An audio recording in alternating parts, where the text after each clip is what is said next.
Pero ngayon parang iba na. Kayo rin pa? Okay, Joseph Marco, would you like to say hi to our ka-Asenso? Hello mga ka-Asenso, maraming salamat po sa lahat ng pumunta at sumuporta dito. Masaya po akong nakasama ko ngayon. Wow, syempre, happy din naman talaga ang mga ka-Asenso. Ayan, syempre, matanong ko lang sa'yo, ano ba ang mga paborito mong Filipino dish? Paborito Filipino dish? Para baka malay mo, lutuan ka ng mga ka-Asenso natin dyan? Sino ba marunong magluto dito?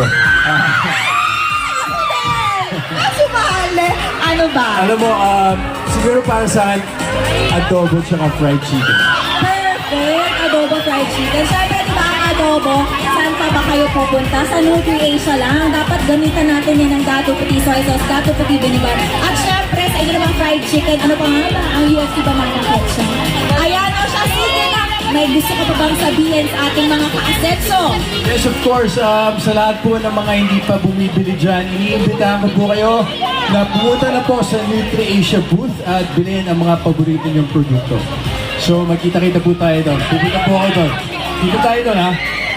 Yes, thank you so much. Once again, Mr. Joseph Marco! Thank you so much, guys. Thank